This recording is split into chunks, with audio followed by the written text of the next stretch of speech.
80 शब्द प्रति minute dictation 5 second बाद स्टार्ट होगी। Ready start. सभापति महोदय, मैं वित्त विधेयक का समर्थन करने के लिए खड़ा हुआ हूँ। उत्तर प्रदेश की जनसंख्या बहुत बड़ी है और उसका क्षेत्र भी बहुत बड़ा है, इसलिए यह आवश्यक है कि उत्तर प्रदेश को उसकी जनसंख्या और क्षेत्र के अनुसार विकास योजनाओं के लिए केंद्र से आर्थिक सहायता दी जाए।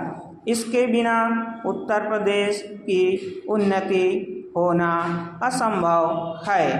भारत का किसान इस देश का जीवन है। किसान पर ही सारी खुशहाली और उन्नति निर्भर करती है। अगर उसका जीवन समृद्ध होगा तो देश भी समृद्ध होगा। इसलिए यह आवश्यक है कि किसान के दैनिक जीवन की चीज़ें सस्ती हो और उसके खाद और कृषि यंत्र आदि सस्ते दामों पर मिल जाएं। पानी के लिए उसको भगवान की तरफ न देखना पड़े, बल्कि उसको सिंचाई के विषय में आत्मनिर्भर बनाया जाए।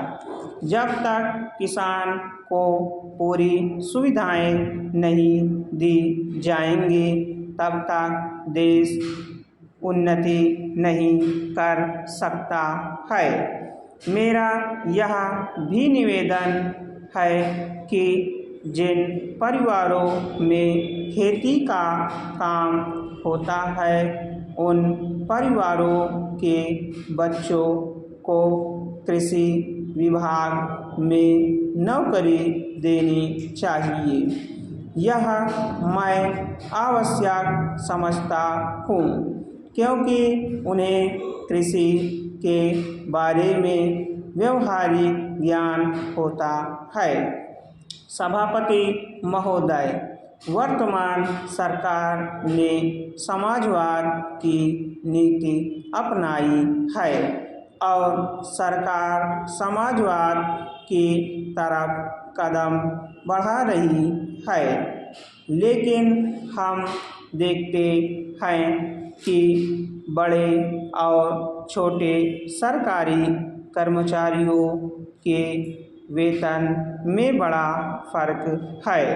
कुछ अधिकारियों का वेतन हजारों में है, जबकि चपरासी आदि छोटे सरकारी कर्मचारियों को सिर्फ 5,000 या 7,000 रुपये मिलते हैं। आज वेतन में जो फर्क है वह समाप्त होना चाहिए। मेरा निवेदन है कि सरकारी कर्मचारियों के वेतन में बहुत ज़्यादा का अंतर नहीं होना चाहिए। तभी हम कह सकते हैं कि हिंदुस्तान में समाजवाद है।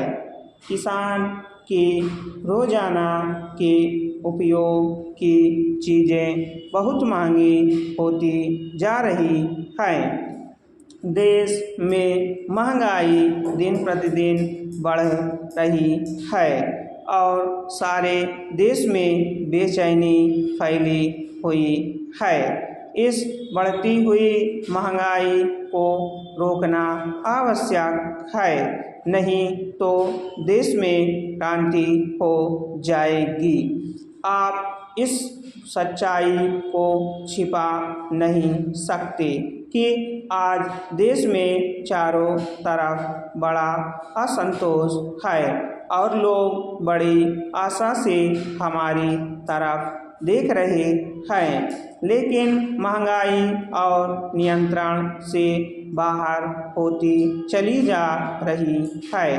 देश में काले धन की बड़ी चर्चा की जाती है, उसको निकालने के लिए बड़े प्रयत्न किए गए हैं। स्टॉप।